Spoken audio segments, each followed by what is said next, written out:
Hey y'all, welcome to Adventures with Aggie, brought to you by the Ryan Martin Foundation. Today we have another episode of our series featuring Goalball UK. We have Josh Mcentee and Josh Windle, who are going to tell us all about how they met and how much they love the sport of goalball. Please welcome Josh and Josh. Well, Josh and Josh, how are y'all doing today? Yeah, doing very well, thank you. How about yourself? I'm great. I'm so excited to meet you guys. I've read all about y'all's story, and I think let's just kind of run through some of the things that y'all have done and a little bit about what you've done with Goalball as well. But first, let's start with background. Can you just kind of tell me who you are and what you do? Yeah, so I'll go first. All right, Josh. Cheers. Yeah, so my name's Josh Mcentee. I lost my sight in 2016 in a car accident. So I didn't have like a genetic condition or anything like that. So before that, I just worked in sort of like they're called telematics devices. I think you'll have them over there, like black boxes that track cars for insurance. So I worked in that, pretty normal life, 9 to 5.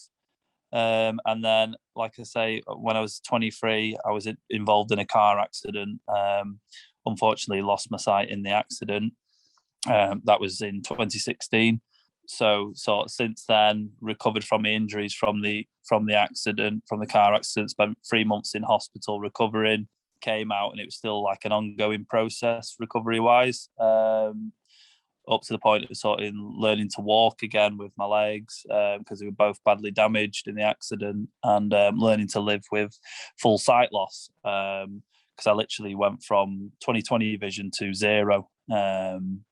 So that was a big recovery process, which still goes on to this day, I suppose, because you're always learning new things and how to adapt and stuff. So yeah, as I say, lost the sight in 2016 car accident, and then since then, there was a lady that came out to me called Wendy, who works for who's a teacher of visual impairment. She came to my home, sort of early stages after like a month of me coming home out the hospital, and then she basically taught me how to be a good blind guy, taught me all the skills like reading braille and touch typing and all that type of thing. And then she also asked me, told me about Goalball.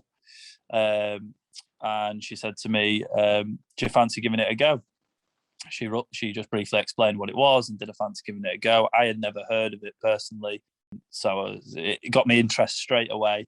Then I went to my local club, played a bit of Goalball, fell in love with it straight away. And then sort of my journey began from there with Goalball. Would you like me to continue with like the story, the Goalball journey, or so? Let's hear from other Josh, and then we'll go into the story, right? Sorry, I talk too much. No, you're great. You're great. Awesome. Background, who you are and what you do. Yeah, all right, let's go for it. All right, so council estate, north of England. I suppose that'd be like the projects in America or something. Left school young, started working, left home young, on my own for many years. Got into the wrong crowd, and then at 19 years of age, I received a large prison sentence for an assault. I got 10 years. Towards the end of that sentence, I tried a drug in the prison system called Spice, and I had an event, and it led me to a situation where over 2 weeks, it wasn't a very good situation. It was in solitary confinement, and in that time, I gouged my own eyes out, and I was 25 then. So I was released from prison quite quickly before my sentence finished. Michael Grove stepped in. I was released from prison, and I've been rebuilding my life since then. So yeah, and Goalball was one of the first chances that I got to get out of the house and meet some new people. I met Catherine Fielding, who was a lovely woman, and she introduced me to Goalball, and I've loved it ever since. That's awesome that you found Goalball through Catherine. Catherine is lovely. She's such a pleasure to Zoom with. But thank you guys so much for sharing your backgrounds. I know it kind of helps set the stage and for people to get to know you. But let's go into, I guess, how did y'all meet? I've seen all kinds of stories and lots of articles and things out there about the two of you guys. Yeah, of course. But when did Yeah, it happen? yeah. So it basically when we were both involved in goalball, I think, was it a novice tournament? Was it a novice? Intermediate, yeah. Yep. So we have 3 levels in goalball: novice, intermediate, and elite. Obviously, you can guess which one's more sort of amateur to the more elite level. But we were in the intermediate level, and we just happened to sit near each other because we both played for, Josh played for Yorkshire, I played for Lancashire, which probably doesn't mean much to you over in New York, but basically we both played from different, I suppose you should call it different states in America. So we both played for the different states. We call it counties. So at the intermediate, we just happened to sit near each other. Josh, I think at that time was sort of sat. I think he was by himself I remember it well at the time. I do, yeah. And my mum next to me, and she said, "There's a lad there sat there," and she sort of explained, to me what he looked like, and I had it might sound weird this, but sort of since I've lost my sight, I've been very good with my instincts. And there was something that just fascinated me about Josh. And there was this pull towards Josh. So I got, we got talking then, didn't we? Straight away. Yeah. And then we just hit it off straight away at sort of the intermediate at the competition. Maybe it's because, we both gone from, fully sighted to having no vision at all. It's something maybe, I think there's a lot we can relate in each other. I think regardless of the sight, though, we both would have been great mates if we met anyway. I think so. Regardless of the eyesight, but there's a lot of similarities as well. That's how we met at an intermediate competition, and then sort of stayed in touch since. Got each other's numbers, and with these brilliant iPhones, we can use them great. So in what we call in blind mode, so we stayed in touch. I was so intrigued by AWA. I don't know if I've told you. I was so intrigued by when we first met. Yeah. Yeah. So it's similar for both of us. Then there was that intrigue straight away, and a draw towards each other. That you can't really explain it with words. It's something instinctual. But yeah, it was definitely a big, draw to Josh, and obviously it's been a pleasure to know him ever since. And the teams could be classed as rival teams, I suppose. Yeah, rival teams. Yeah, definitely. Yeah, definitely the big rivals. So for us to even talk was taboo. Yeah, it was a bit taboo. Yeah, to be mingling. So it'd be sort of like 2 big opposite baseball teams or something, when the fans make friends. Talking to each other while they're playing. Yeah, maybe that. Yeah. So that was it. That's how we met. Hope that answers your question. I love that. I love how excited y'all are about that. You're like, did this happen? Yeah, this happened. Reminiscing. Yeah, I love that. Cool. Well, let's kind of go, I guess, back into Goalball. Can you just kind of talk about what makes it so important to you, and I guess how far you've come? Y'all have come a long way. So whoever can jump in first, but what makes Goalball so important to you? It's important to me is it tests me. I like the test of it, because when you sat next to the court listening, or you're watching, or on the sport, it's completely on your own court. So when you're on court, the challenges, it's like a controlled pressure. I love that. I really do like that. I do. And that's what it hooks me straight away. And plus, I could throw the ball reasonably fast. This, obviously, at elite, it's not the fastest. But at the time, it just pulled me in so much. Something we're both naturally good at, really, sport, aren't we? Yeah, definitely. Cool. Yeah.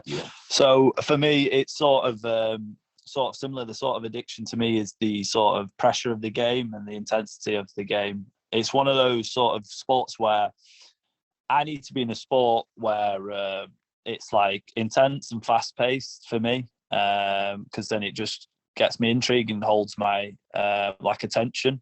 And goalball is one of those sports where you switch off for a second and that ball's in the back of the net.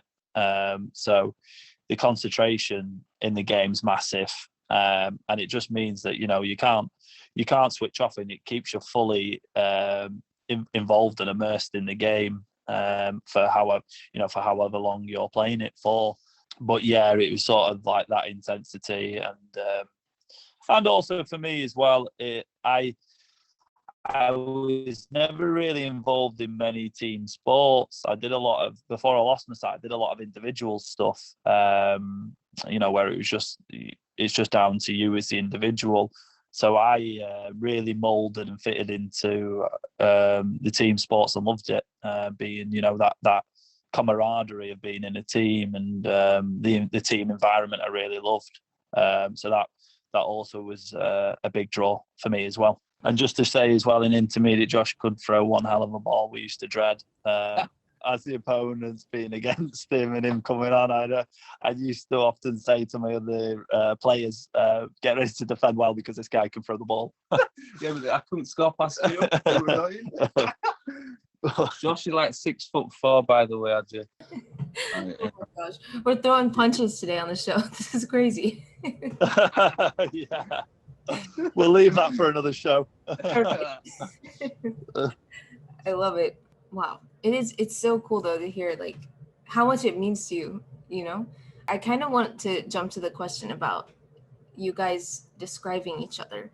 So you've already described his height, so we can leave that one out of this one. But Josh, how would you describe Josh? And Josh, how would you describe Josh? Shall I go first? Go on. Sure. This man next to me looks like a better looking Freddie Mercury. I love you. I've always been known. I've been told. You'd see him, and all you'd want to say is, "Who wants to live forever?" When you see him. But yeah, he's what are you, 5'10", Josh? I am, yeah. Yeah, so 5'10", obviously, athletic frame, like you said, great, like athletic, genetics and potential, with everything he's got. What an amazing personality. Yeah, well, I'm getting onto that now. Yeah, and as you can tell, a guy's very, very funny guy, and yeah, just a lovely fella, really, and a pleasure when you're around him, and you're just a great friend as well, and someone that we can like really relate to each other. And I would say it's a good job we both weren't at the same school as each other, because it'd be a nightmare for the teachers. But yeah, I suppose you can tell yourself just with this interview, we got a close bond. And yeah, he's just a great guy, and great to have around. So yeah, that's my description of Freddie. I love that. Okay, how about the other way? Josh, what do you have to say about Josh? Yeah, this guy's an achiever, and he always does it with a smile. I love that about him. He gets things done. It's good to be around. Funny, intelligent, witty, just good to be around. Lifts you up, loves to lift people up, and there's not much better than that, really, is there? When you lift each other up. Yeah, just a magic guy, man. Just drawn to him, best friend material right here, definitely. Apart from him being a complete amazing athlete, he's a genuine guy. Thank you, mate. Yeah, man. I'll keep you both there. Oh my gosh, I love it. I knew that was going to be my favorite question. That's my favorite answer to the question so far.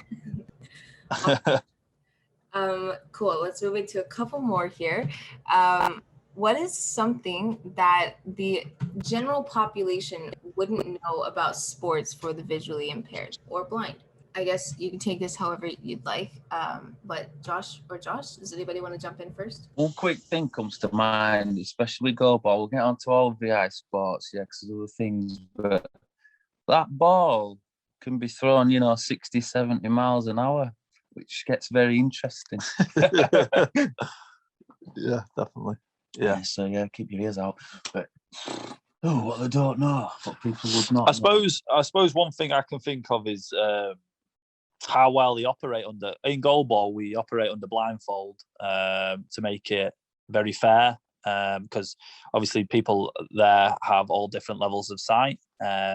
Even up to the elite level, you can be fully sighted and play goalball. So the blindfold's a big neutralizer and puts everybody on a more even playing field.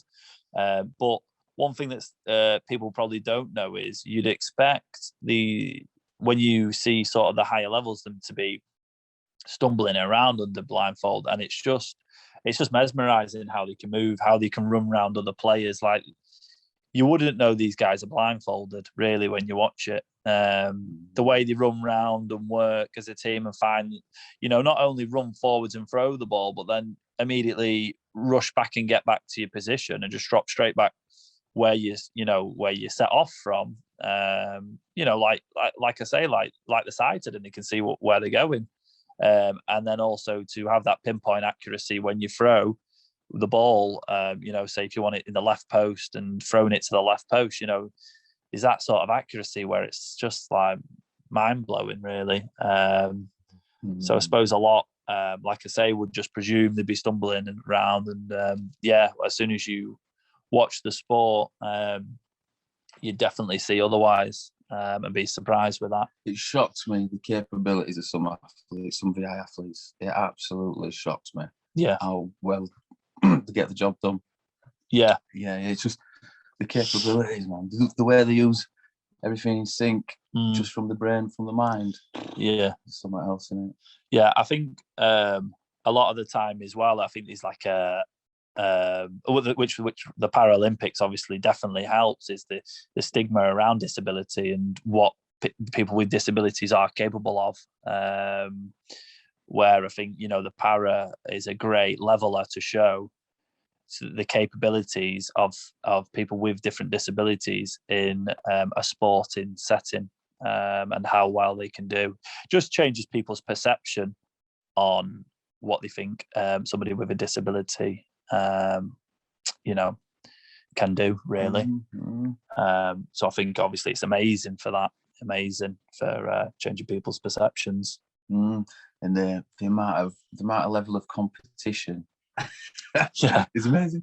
It's it's more intense. When I used to play things like football and stuff, I used to experience the intensity, the will of the people playing, the will to get the job done. Yeah, it's like a different level of focus. Almost. Yeah, it really gets the job done. Yeah, I think adding to that, I think because these people have got disabilities, they're just more. What can I say? Not stubborn's not the word, but driven. Yeah, more driven, because they have to be driven in life, you see, because everything's that little bit harder in life in general when you've got a disability, and you it really makes the character, and I think you can see that even in the sports. They're very driven, very motivated, and like it's a habit of theirs to push through. Push through. Because that's what they do day to day. They're always against just living day to day. A lot of people with a lot of different disabilities, there's a lot of resistance just in your daily life doing jobs that when you're fully able-bodied and fully sighted, you take as granted, don't you? Me and you know this because each other, don't we? Because we've lived both sides. We've been on both sides of the coin. So like I say, it builds very resilient characters, and I think you can see that in the sports as well. I think that comes through. But that's it for me. Yeah. Oh my goodness, no, that's It's true. I think just from these like 5, 6 interviews that I've done so far with people in goal, I think resilient and driven are definitely the words for those people. Um, that's you kind of covered all the bases with that answer. You were talking about the technicality, like the technical parts of the sport, and then like the passion and the drive behind each of the players, which is really cool. I love that. I didn't set it up like that, so great job, guys. Great job. Thank you. Cool. Let's see. Couple more. What have you learned about yourselves through Goalball? You can think about it if you got to think about it. It's okay. I mean, the main one for me is I learned how to be a team, as I sort of touched on before, a team player. Both of us, go on. What? Yeah, go on. What's that? Both of us. Yeah. Yeah. I learned how to guide another blind person. Not very well. I did turn up to a competition without my cane once, and Josh did guide me. Even though I had no clue where I was going either.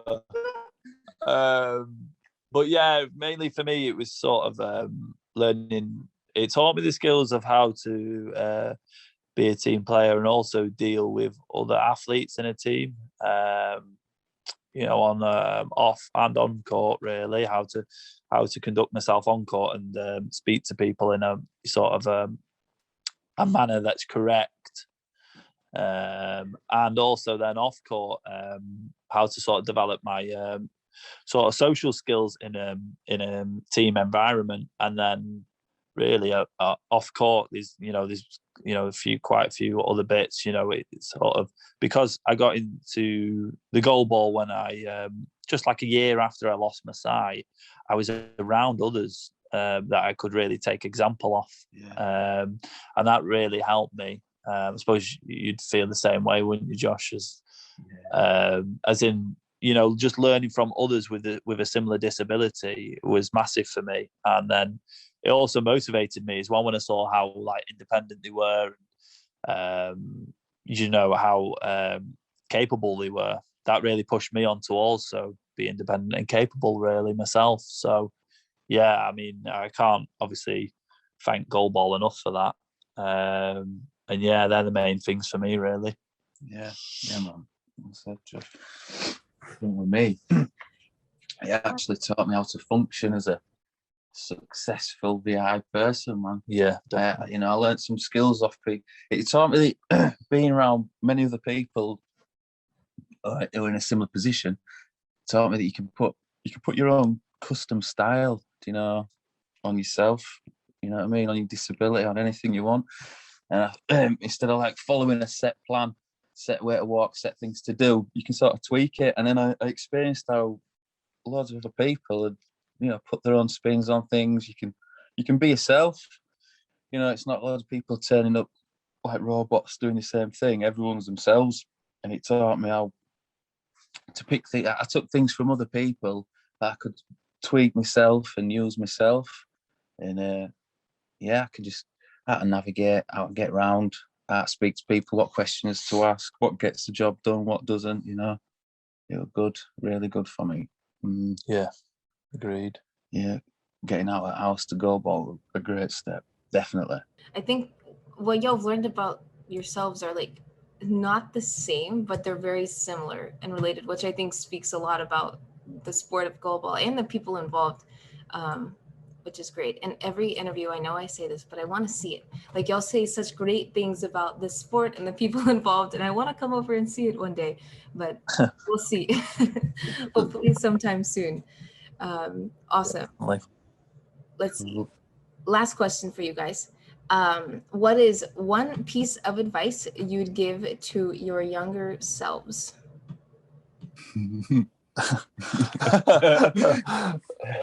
I'll have to have a think about that one. Just one. You can give younger Josh as many pieces of advice you'd like. Don't be so hard on yourself, Josh. I'm a Virgo. I'm a bit too much of a self-critic. I reckon I'd tell myself to relax a little and not be as hard on myself. Nice. That's good. Yeah. And mine would be I don't want to swear, but don't give a damn what others think about you. Because for a long time I did until I lost my sight, and now I really don't. I really don't care, which makes life a hell of a lot easier. Believe me. Yes. When you're just doing your own thing, you're doing yourself, and you don't care what others think. That is, it's a nice place to be in life. Yeah. Definitely. Yeah. Yes, bro. For sure. That's great. Well, I think younger Joshes would appreciate those pieces of advice. But guys, thank you so much. This was so fun. I'm so glad that y'all were willing to come on and share your stories. And hopefully somebody listens and then they go pick up Goalball and can play against you guys and learn from you guys along the way. But thank you so much. Can we give a shout out? Of course you can. My shout out to my team, Fen Tigers. You all know you're the best. And we're going to do it good this season. Get ready, Fed. I'm now officially an elite team in London, Croissant Warriors, so it's a pleasure to be part of that. And my heart's always with West Yorkshire. Absolutely, all the guys and girls there. And Catherine, thank you so much. I mean it. Yeah, thanks for having us on the show as well, Aggie. Really enjoyed it. Thank you. Yeah. Of course. Awesome. Josh, thank you so very much for coming on the show and sharing your stories. Stay tuned for more episodes of Adventures with Aggie coming next week.